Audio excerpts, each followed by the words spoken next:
और अब ये दूसरा फिर कीड़ा पैदा हो गया।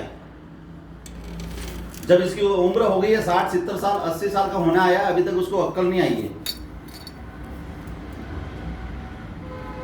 जब हमारा महाराणा प्रताप के बारे में अपशब्द बोल सकता है तो हमें तुम कहने की और आप कहने की जरूरत भी नहीं पड़ती है। और ऐसे लोगों के साथ ऐसी भाषा में बात की जाएगी।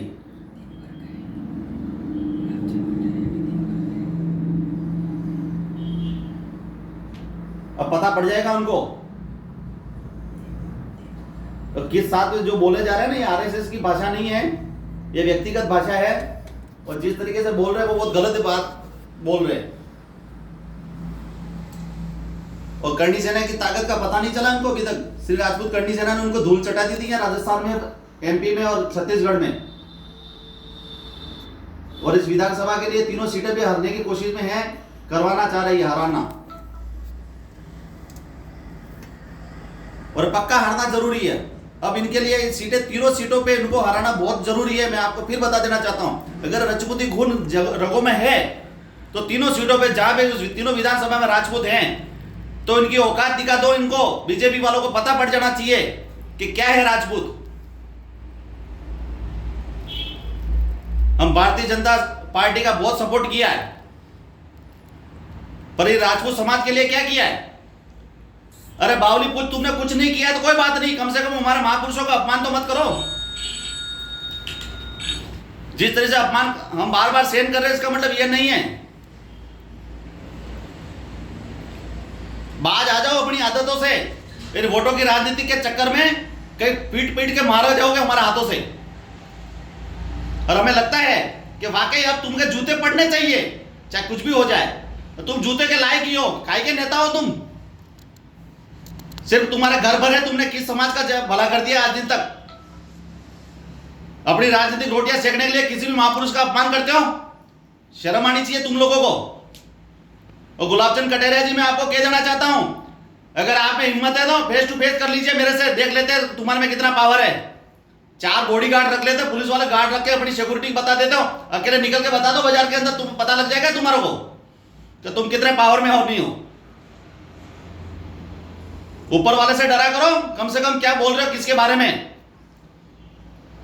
परिस्थितियां क्या रही क्या नहीं, वो तो ऊपर वाला जानता है। बाकी जैसे तुम्हारे जैसे महापुरुषों के व्यक्ति महापुरुष का अपमान करोगे, शर्म आनी चाहिए, शर्म।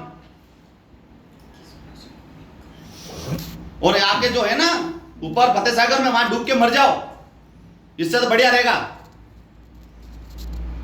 कम से कम पता तो चले कि ऐसे नेता की जरूरत नहीं है धरती पे। शर्म करो थोड़ी बहुत। और मैं श्रीमान नरेंद्र मोदी जी को से भी कहना चाहता हूं, आह्वान करना चाहता हूं कि ऐसे लोगों को निकालो बाहर, पार्टी से बाहर। क्या जरूरत है ऐसे लोगों को जो पार्टी को डुबाने के लिए पड़े? अमित शाह जी से भी कहना चाहता हूं, ऐसे लोगों को बाहर करिए आप। देश आपके साथ खड़ा है, इसका मतलब यह नहीं है कि आप कुछ भी कर लो, मर्जी आए वैसे। और सही व्यक्ति से पाला पड़ा नहीं है तुम्हारा आज दिन तक, इसलिए कर रहे हो तुम। बुरे पीटे जाओगे तुम, ये मान के चलना, बुरे पीटे जाओगे। और बुरी तरीके से तुम्हें पड़ने वाले जूते हम देख रहे हैं, तुम्हारा इंतजार ही कर रहे हैं। अब आओ तुम फील्ड के अंदर, तुम घूम के बताओ गुलाबचंद जी कटारिया, देखता हूं मैं भी। करवाला ने किसी भी थाने में मुकदमा राजपूतों के खिलाफ, देख लेंगे। आपने बहुत हो गया आपका अपमान करते करते। हमारा देश आजाद हुआ तब से लगा के अभी तक राजपूतों को नीचा दिखाना चाहते हो। क्या चाहते हो आप, क्या बताना चाहते हो, हमें बता दीजिए हमारे को।